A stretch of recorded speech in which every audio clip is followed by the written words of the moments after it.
Good morning, everyone, and welcome. I want to start with a question to everyone watching this video. How many of you have been told by a parent, a relative, or a well meaning friend that studying literature or psychology or political science is a quote unquote waste of time? That you should do engineering or coding or something more practical? I think most of us have been, right, in the social science and humanities space. But here is the irony. The most powerful AI company in the world, Anthropic, says that humanities are more important than ever. You see, Microsoft's chief scientist says that liberal arts is essential in the AI era. McKinsey, one of the most elite consulting firms on the planet, is actively recruiting humanities graduates. So, somewhere between what society tells us and what the world actually needs, there is a gap. And that gap is exactly what we are here to explore today. And with us is a remarkable scholar who has lived the story, Dr. Sakshi Chanana, founder of Literary Isle and a Fulbright Scholar and a dear friend.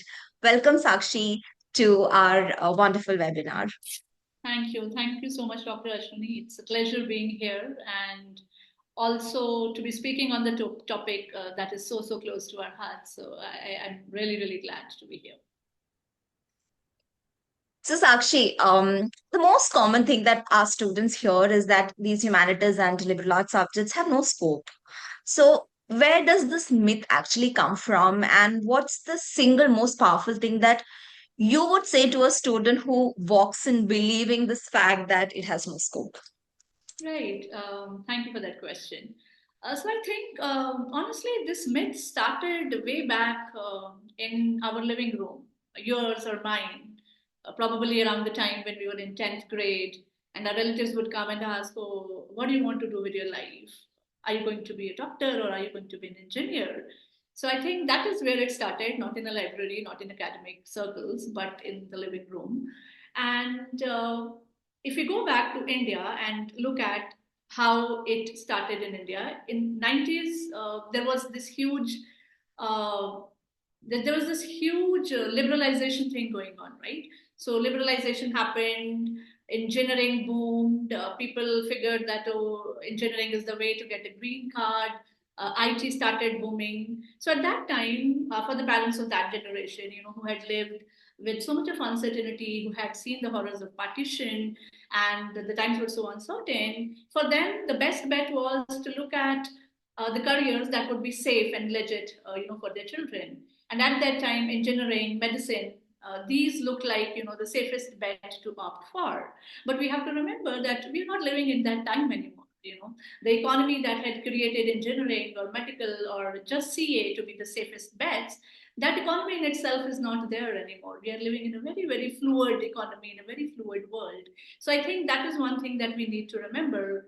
And also, we need to understand that even though today we are living in the world of AI, and to liberal arts students, people may tell you that you don't know how to code, maybe, or you do not have technical skills, so called. But as you very rightly said in the beginning, that the greatest AI or IT companies in the world, be it Anthropic, be it DeepMind, be it Google, they are hiring exactly the people from humanities. They are hiring what they call prompt engineer. They are hiring what they call alignment and ethical researchers, right? Because at the end of the day, machine is machine. It requires a human to tell what it should do and what it should not do. So I think that is a very powerful thing to remember, for all our liberal arts students, whether they are picking up literature or they are picking up political science or sociology or philosophy for that matter. But also, I want to bring in a very interesting person, a live person who is a great example of bursting this myth wide open.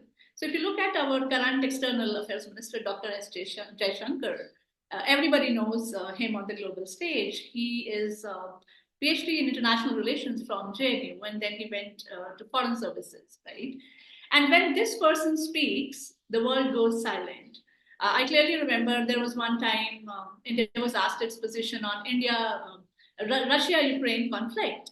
And what he said was that Europe, something on the lines of that, Europe thinks that the world's problem are not its, but it expects that the whole world should take its problem to be his. So, that kind of statement, that kind of ability to think, to articulate something at the global stage does not just come out of following instructions or following coding or doing a formula, a scientific one for that matter. Not that I'm demeaning or putting down science or engineering for that matter, but what I'm saying is that the careers in liberal arts is equally fascinating. And if you want even a more objective picture, look at anyone from India who goes to the UN, who goes to the world stage. All of them are people who have had humanities background. Look at Dr. Shashi Tharoor, look at Dr. S. Jaishankar, look at APJ Kalam. Even though he was a scientist, he wrote a lot of poetry, right?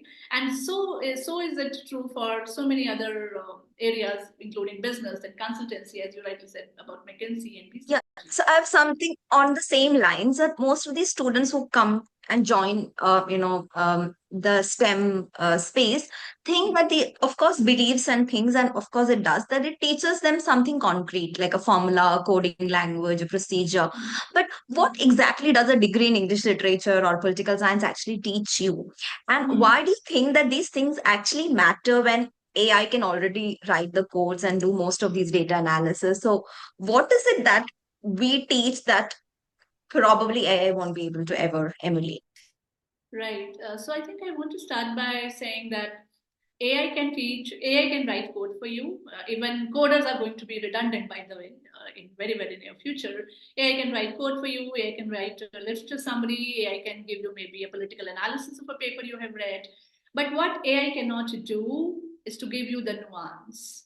What AI cannot do is to tell you, you give a policy paper to AI and say, read it and tell me how is it. It can give you an interpretation, but that interpretation may totally fail in the real world because it does not take into account the nuance and the finer details of reading between the lines. So, if there is one thing that I would say literature teaches you, political science teaches you, it is reading between the lines. So, very specifically, if I talk about English literature, for example, I want to talk about three skills. So, the first one being close reading. It may sound very soft that you can read something very clearly and you can understand everything. But imagine you have a 200-page contract, you are reading it, and on basis of it, you're going to make a policy, right? Now, it is only if you have a skill of a literature person or a policy maker or a political science student that out of those 200 pages, you can pick up one line and say, this is going to be problematic in future. AI cannot do that, right? So it is one thing to have nicely polished, beautiful words churned out, and you can submit your paper, in no time. But then, do you really know how to justify it in the real world? When you will go out and work there, they are not going to look at your fancy words or a well formulated only structure if you do not know how to justify it.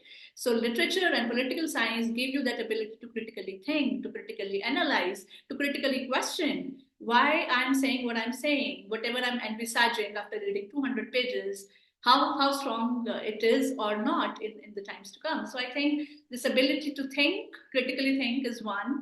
Second thing that I think is empathy. Empathy may sound like a very soft skill, very vague, not technical, not concrete, but I believe, and it is true, that if you do not have empathy, most of the things that you do are going to be devoid not only of humanity but also of the real time impact.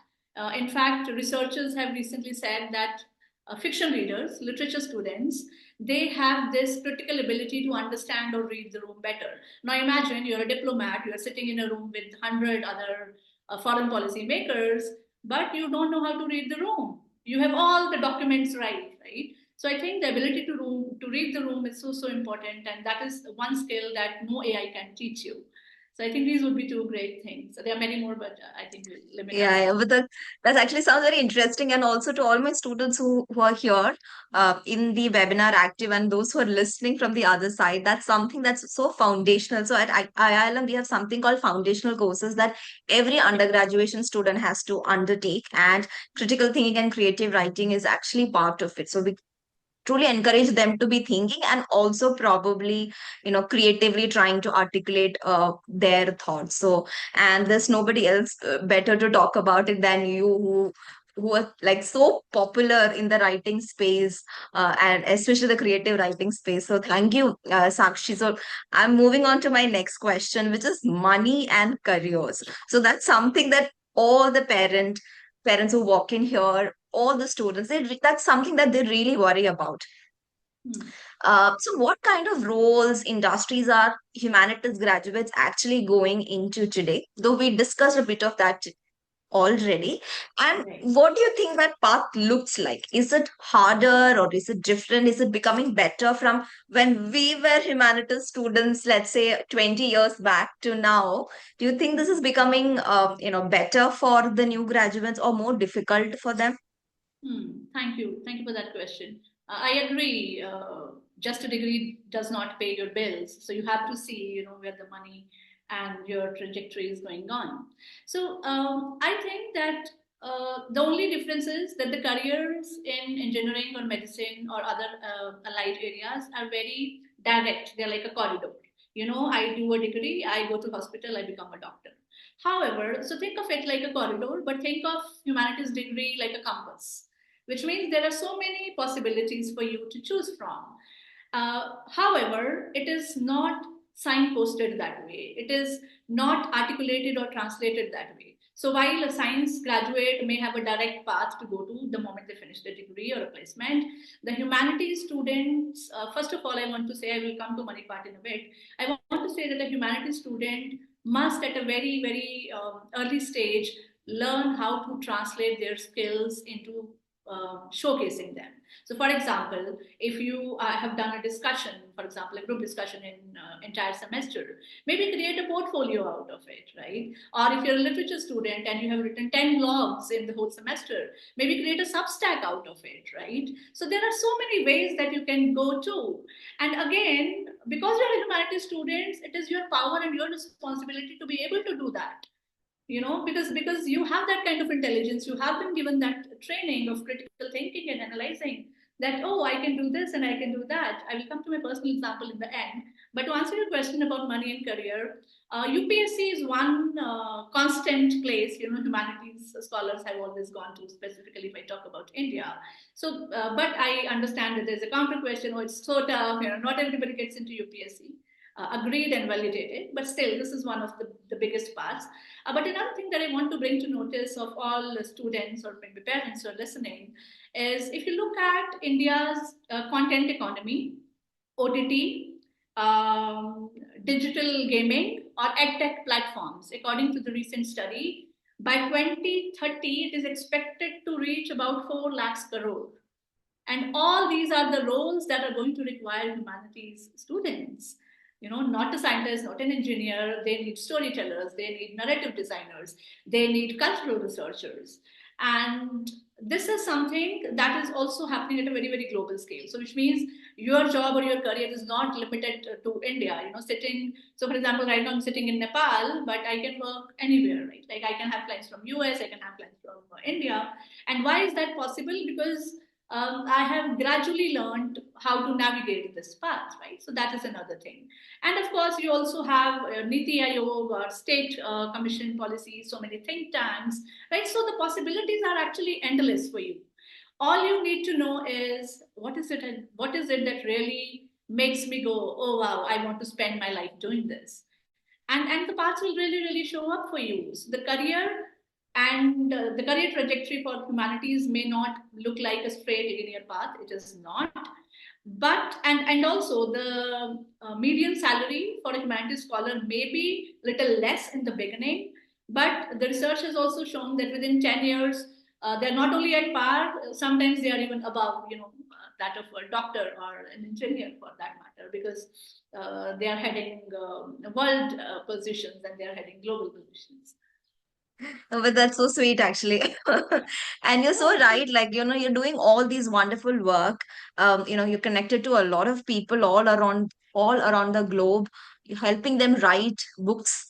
And all that while traveling, while being in wherever, whichever country you want to be. Like you're currently in Nepal and you're able to really be a part of that knowledge dissemination space. And I'm sure that's so motivating, so inspiring for our students.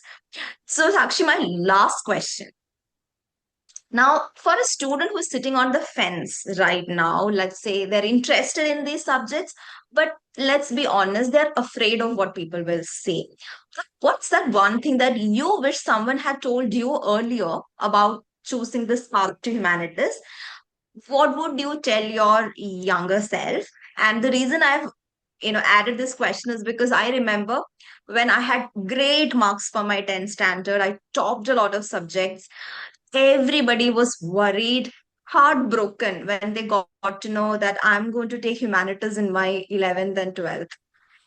My entire family was flabbergasted. People used to come and literally like choke me, saying, "No, take science, be a doctor, be an engineer." Right. And now I go to a lot of schools, talking to students, and I realize that it's the same. In the last 20 years, I don't see the attitude to these subjects in the society change, whereas we are living proof of how this worked so wonderfully for us, and of course has catered to the purpose that we are living. It's not just as a career. Also, of course, we're making money, but also that there's a social purpose to what we are doing. um that's the reason I have this question. I promise it's my last question. No, no problem. Thank you. And I think that's a beautiful question. So I will actually talk about two things. But before that, just as a follow-up to what we were discussing earlier, I also want to tell all the students that currently, if you're a liberal arts student, storytelling is something that you can really, really excel at. Corporates are hiring brand storytellers. If you want to be a writer, you can anyway be a storyteller. If you're a policy maker, you have to know how to tell a story. So something can be as easy as storytelling and still make you money, and nobody tells you that and nobody prepares you for that because it is scary. It goes against the contrary beliefs that we have about careers. So having said that, I want to talk a little bit about my journey. I was always someone fascinated with poetry, wrote a lot of poems when I was a kid. But in 11th and 12th, I did give in to the society pressure. Log kya kahenge, itna intelligent or kya le rahe. So I settled for the middle path. I took commerce, by the way. I took commerce. I did BCom. I cleared my CS foundation, never went back to it. I also cleared my PCS, never went back to it. Why? Because by the time I had finished graduation, I knew that literature, teaching, storytelling is what fills me and completes me as a person. And even at that time, if you talk about money, money was not that great. But today, if I look back at my journey from there to here, I uh, not to sound boastful, but I think I'm very, very proud of the journey that I have undertaken. Today, I work with corporates for their storytelling. I work with academia. I still love to be in the classroom as I am today. So very, very happy to be here. And if I have to tell two things to my younger self, one, trust in your gut more. I still wish I had gone to do English honors and not become. So trust in your gut feeling. If it is asking you, if it is nudging you, oh, you're meant to be a political scientist or you're meant to be a writer, go there. Okay, do not let other people's fear the map of your life. Do not worry about that uncle or aunt who comes and tells you, oh, beta, what are you doing with your life? It's your life to live. That is one. And second, this degree is just a stepping stone. This is the first step. And there is this entire spectrum of world waiting for you to explore more things. So I would just say that follow your gut and also know that this path may not be linear, but so is life. This also prepares you to live.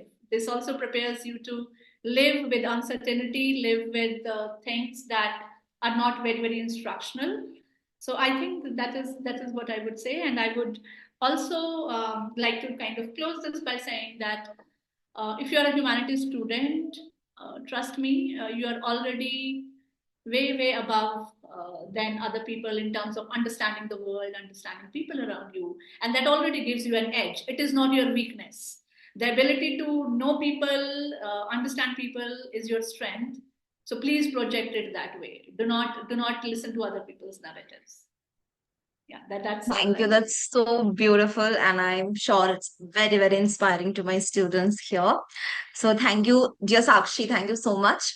What I hope we are leaving our students with today is this the question that never really was why humanities, but the real question has always been why do we keep undervaluing the most human skills like empathy, critical thinking, like you were mentioning, reading the room, understanding the context, communication, ethics. So whether you choose economics or public policy, English literature, psychology, or international relations, it's not that you're choosing a lesser path to anybody. You're choosing to understand the world so that you can change it and be a part of it. And the world has never needed that more than right now. So thank you so much, Dr. Sakshi Chanana, for a conversation that I hope has given all my students not just answers, but also confidence. Thank you. Thank you. Thank you so much, Dr. Ashwini, for having me, and to all the students. I am very glad that you are here today and you could be a part of our conversation and could gain some value out of it. Thank you. Thank you. Thank you, Sakshi.